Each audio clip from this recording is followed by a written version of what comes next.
Hello friends, it's Christine Vicenti with Queen City Stamp Art, and today I'm treating you to a studio tour so you can have a closer look at the space where I do my crafting and where I create.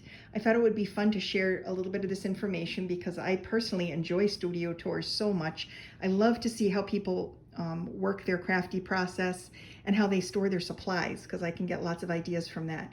So I'm really hoping that I can share some ideas with you today and inspire you to create a crafty space for yourself. So if you want, you can pause the video now and take a look at what I wrote in the description of the video because I give a little bit of a background about the layout of my house and how I came to be here in North Carolina. So if you're interested in that backstory, have a look. Otherwise, I'm going to get it right into kind of some of the details of my studio space, give you a closer look at some of the stations that I have set up as work areas in this room, and then give you some specific tips for storing your supplies. So our first stop here is when you come in the front door of my house. I'm kind of standing in the vestibule area of the front door, and this I think traditionally is basically the living room of the house, but I've kind of taken it over as my craft studio. And so it's very easy access for people who come to my house to do a class. They can come right in, and this is my classroom table right here. And it's just a folding table and some folding chairs, but it works really, really well. I don't have to worry about the surface getting ink on it. It's just a plastic table, and it cleans up really easily. So that's all set up. And then over here, I have some extra storage on the bottom. This is just one of those nice IKEA cube sets. And I have some nice storage on the bottom, a little bit of fun display, lots of light. And then I have a basket over here where I keep an adhesive, kind of a little adhesive store for when I'm doing classes. If anybody needs to buy adhesive, I'm allowed to cash and carry adhesive, so I keep that there. So it's easy access and people can purchase that if they need it. Over here, across from the classroom, is where I tape and film all of my videos. So this is my little workstation space, and I keep all my tools. So I have a little tool area, so a little garbage bin, and some extra light. I also have my heat tools. All my heat tools are right here. So I've got my heat gun and my embossing products in case I want to emboss and do some of that work on camera. Adjacent to this, I thought might be a fun place to do some photographing of cards and such, but because the porch is on the front of the house, it kind of shades this area, so it really didn't work out as a great place to do photography. So I just use it as a storage area for notebooks and different things that I have out. As you kind of walk down to this area, in my crafty room, this is one space where I'm really not happy. I really don't love the way this is all set up. This is kind of my shipping station. What I really want to do is try and find a yard sale that has a small dresser for sale and use a dresser to contain some of these items. Like a small three-drawer dresser, I think would be really fun in this space and make containing all of these items for shipping really, really easy. And then I could put my printer on top of that, and it would be very clean and nice looking. So that's one of the areas in my room that I'm not happy with, but I'm hoping to find a solution for. This is my work area where I type up my blog posts and do all of my computer work.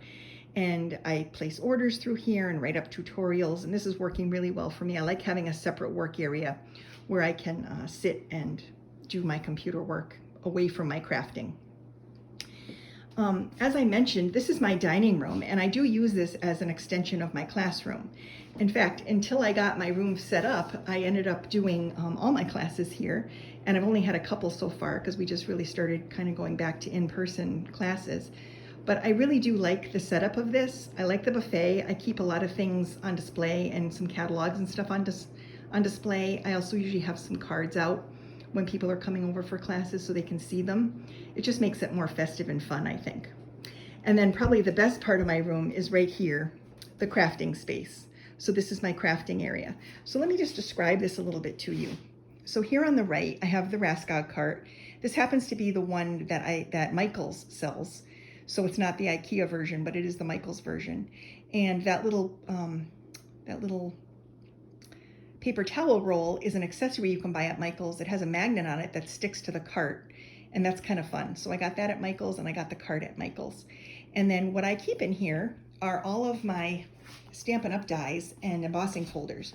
So my embossing folders are here, all the current ones, and then all of the die sets that don't have a stamp set associated with them are also here in this cart. And then I also have some of my accessories, extra plates, and that little mat for detail dies that you can roll that little brush on to get the detail dies to come out really well. On the bottom of the cart, I just basically keep extra kits because I'm going to be offering kit classes soon, and I needed a place to store those. So that's a great place to just have some extra kits. And then this little bin I got at IKEA. It's perfect for little scraps of cardstock that end up being extra when you die cut something, that little negative piece. So I just throw some of those in there sometimes. So this is my die cutting area. And what I love about this is that I found this little dresser in my mom's attic, and she was just gonna get rid of it because the top drawer is a little bit broken. There's some knobs missing and it really could use a little bit of an update. So my plan is to sand it all down, get some new hardware, and or refurbish the hardware and replace the top 4 knobs with the same hardware, and then create this beautiful cabinet that I'm storing retired dies, retired embossing folders, and other miscellaneous supplies in the drawers. But in the meantime, this is about hip height, so it's perfect. It's a perfect height for die cutting, so I love using it as a die cutting station. This little bowl is a magnetic bowl. It'll keep little dies magnetized to it, so if you're using small dies, it's nice to have a magnetic bowl that you can put the dies in when you're done, and the little pieces, so that it doesn't get mixed up in the scraps and thrown out. I also keep a couple of bins of scraps. So I have some bigger pieces of white cardstock that I keep in my scrap bin, as well as some of the smaller pieces. These pieces really don't go to waste. I like to pick them out of here when I'm looking for a sentiment strip or something. So I save all those little 1/4-inch strips because they really work well for that. Moving on here, this dresser is just an old clothing dresser that I had in my house that we weren't using. So it was really worn down. I sanded it and painted it, and I use it for storage for a lot of retired 6x6 papers, retired stamp sets. It's got 4 drawers, so it's really wonderful for that. And then I keep treats in there too, because I make a lot of treats. And so I have chocolate and other types of candy in there. This little storage unit, these are little Sterilite drawer units. I'm sure you guys have seen these. They sell them at Walmart and Target. You can get them at a lot of different department stores, but they're just little drawer sets of 3, and they cost about $12 at Target. I looked it up. They're the Sterilite brand. And what I store in here are all my scraps. So they're color coded. So I have neutrals up here, reds and pinks, yellows and oranges, real greens, all our blue greens like Pool Party and Coastal Cabana, and then the blues and purples, real blues like Misty Moonlight and Night of Navy, and the different purples we have are in the bottom drawer. And I find this to be a very easy way to clean up my workspace when I'm done crafting. I just put the colored scraps in their respective drawer, and then I can pull from that when I need a small piece to die cut, since it's so close to my die cutting machine as well. So this is a great system for storing scraps. If you don't already have a system that's working for you, I highly recommend this. This tool caddy is probably my favorite thing on my whole bench. And I'm going to give you an overview of my bench, but this is another detail that I want to share while we're standing here. So this little bin I found on Amazon, and I can put a link to this in the description of the video, so look below for this. This little tool caddy is perfect if you're a Stampin' Up demonstrator especially, because it holds so many of our embellishments. Almost every embellishment we offer will fit in this little bin. It also stores all of the different types of adhesive that we use and many of the small hand tools. So I love this bin because it stores so much in a small compact area and keeps it organized. But it also has a handle so you can move it. You can carry it around. So if you like to craft in front of the TV, you could bring it over to your TV room and craft with it. Or you could take it out on a retreat. If you do crafty retreats outside of your home, it's a great little gadget for that. So I highly recommend this little bin. I found this by accident. At Christmas time, I ordered one for my mom because I knew she was looking for a solution. And when it came, I looked at it and I was trying to figure out ways I could show her how to use it. And I fell so madly in love with it, I kept it and bought her a new one. I ordered another one for her. And luckily it came in time for Christmas, so we both have one now. One other little tip. Many of you probably already know this tip, but you can store your twine or your linen thread in a little Parmesan cheese shaker, and it makes a very easy dispenser for those threads. It keeps them contained, and they're easy to pull out of the hole and, clip off whatever you need you can also, it makes it very easy to tie a nice bow and then clip it off so the twine isn't rolling all over the table. So that's just another little tip as well, if you haven't seen that before. That wasn't my idea. I saw that online somewhere. So the racks that I have, I'm just going to back up for a minute. So as you can see along the back wall, I have two racks. I have a ribbon rack here, and I have an ink pad rack here. Both of these racks are from Organize More. I just went on their site recently to take a look and see what they had for products.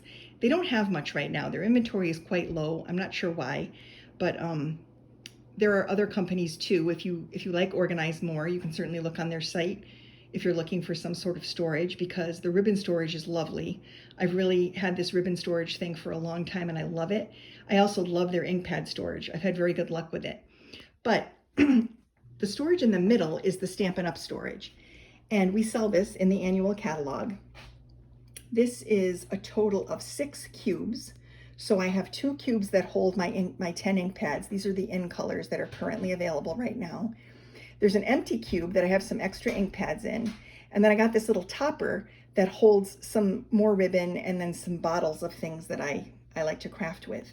Then on this side is the blender pen storage. So these hold our Stampin' Blends markers in pairs, which is really nice. It's a very organized way to keep them, and it stores them horizontally, which is important. They need to be stored that way to make them last. Above that is another open cube where I've put some additional ribbon, and then I ordered another little topper for this bin so that I can store some more bottles of adhesives and re-inkers and such. I love the Stampin' Up storage. I feel like it's perfect because it holds our ink pads perfectly. It was designed to hold our products.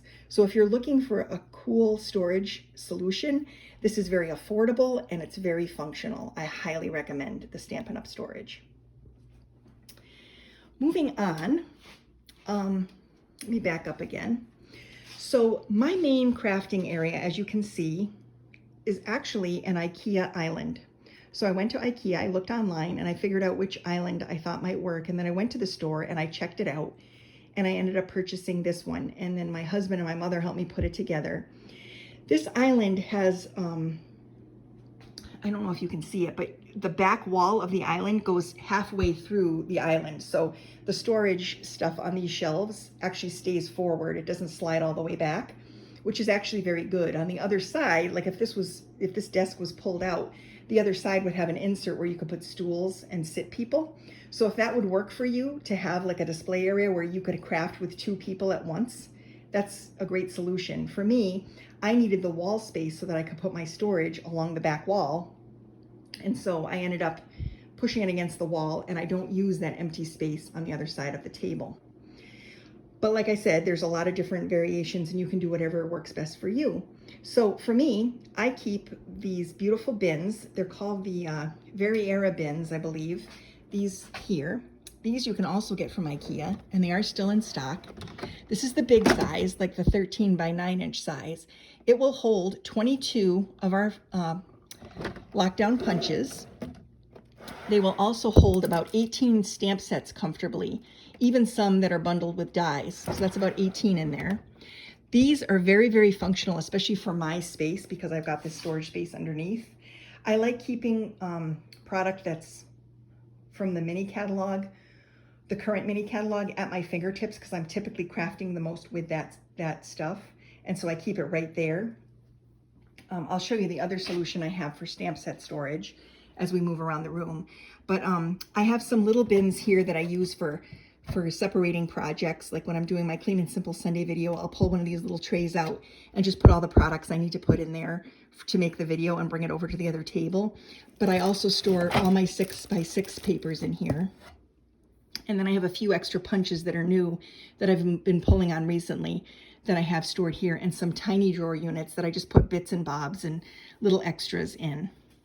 On the bottom shelf, I use 31 rectangle, Your Way rectangle totes for my cardstock. And basically I have made little chipboard dividers to separate the colors. And I keep the full sheets down here. I try to pull from my scrap bin as much as possible, but when I need a full sheet, then they're all accessible there. And I have some little trays on the bottom here that I use for bigger projects. And when I'm moving my craft stuff into the living room to craft, I'll load up a tray and bring some stuff into the living room, and it just makes a nice, easy way to carry it all. I do have a stool here, but I don't sit on it. I usually end up using it as a little work surface where I set different things down because I prefer to stand and craft. And I think that's probably one of the biggest points I want to make, is that if you're a crafter who likes to stand up when you craft, then an island is a perfect work surface because it's counter height, and it usually has, you know, a nice large work surface so that you can store things in the back and still have plenty of room for crafting in the front. To the left of my craft area, I keep a couple bins. So this bin holds my cleaning chamois, and then it also has my favorite sentiment sets, so I can just pull those at a moment's notice to complete a card.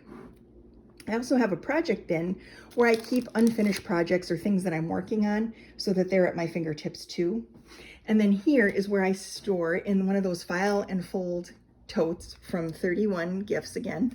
It's a fold and file tote. I keep all of our current designer series papers that are measure 12 by 12. They fit really, really well in one of these totes. And then when the season expires, like the catalog expires or retires, then I clean it out and I make room for new papers, and I put all of the retired papers in a different tote to use to make, to make cards for my own stash. The Alex drawers are very popular. I'm sure you've seen these from IKEA. They're wonderful. They make great storage because they're kind of shallow drawers, and there's 9 in the large Alex unit, so it's easy to sort and store supplies by category. So for example, I have a drawer here that I've labeled with a little label maker that's like powders and glitter. And this one has pens, all the different markers and pens I have. I have a whole bunch of extra adhesives in this drawer. So it's just a nice way to store products that you don't need access to immediately, but it's a nice organized way to store things. You'll see on the top, I have some stamp sets that are stored in, again, one of these little rectangle Your Way totes from 31 Gifts. These cost about $26 plus an additional $10 for the lid. They're kind of soft-sided, so they don't have a lot of, they're not sturdy, but they're very durable because they're fabrics. They don't get worn out and looking crummy like cardboard sometimes will. What I do as a business tip, whenever a catalog retires, especially for Christmas, because I love Christmas stamp sets and I do keep a lot of them for my own personal stash, I will clean out my inventory and put anything I'm going to store in longer term storage in a tote like this to carry into my basement space to store until next season. So it's a nice way to store your extra stamp sets. They fit beautifully in here. You can fit quite a few actually, way more than 18. So I have a whole bunch of different things from a couple different catalog years. So it's a really nice way to store extra products, and even some of the embellishments that have retired but still go with some of the sets. I like to store those together. So that's a great way, a really great option for storage. So probably one of the last things I'll mention is my DVD holder. So this little DVD holder thing it swivels, so it does turn. And I have current stamp sets on this side, and then when you swivel it around, I have retired stamp sets on the other side. And what I'll do when stamp sets retire is I put little stickers on the spine just to indicate that it's a retired set, so that it keeps me from using it on a video or somewhere where I would want to show current product. The worst thing you can do is, I think, show product that somebody can't purchase from you. It's very, very frustrating for the customer. So I really try to only show things that are available for sale. This storage has been phenomenal. I've absolutely loved it. It holds so many stamp sets in such a small area, and it makes it very, very easy to find everything if you keep it in alphabetical order. So I love, love, love that. And I bought this at Wayfair. I think it was around $100, but it was good money spent. It's pretty durable. I've had it for a number of years, and I really, really love it. So if you're looking for stamp storage, don't neglect the DVD section of your department stores like Walmart's and Target's, because they may have some solutions for you that you wouldn't think of.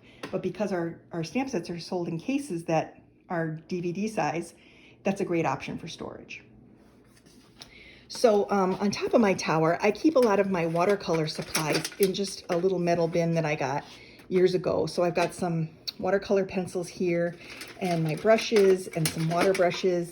And then I have some spritzers and more supplies, some watercolor paper and my little tray. So it's just a nice place to have all of my watercolor supplies together. So if I want to do that on a card, I just bring this bin and put it on my desk, and all my supplies are easily accessed. So I hope I gave you some great tips today. I will link to some of the storage ideas that I shared just so you can have a closer look. And if you have any questions, please let me know in the comments. I'd love to know if you enjoyed this video, and if I gave you some ideas or you feel inspired. I feel very grateful for this room. I think it's a beautiful space, and I love having people over to craft because I feel like I have room for them to craft. And they really seem to enjoy being here too. So thanks for watching the video, and I'll see you next week.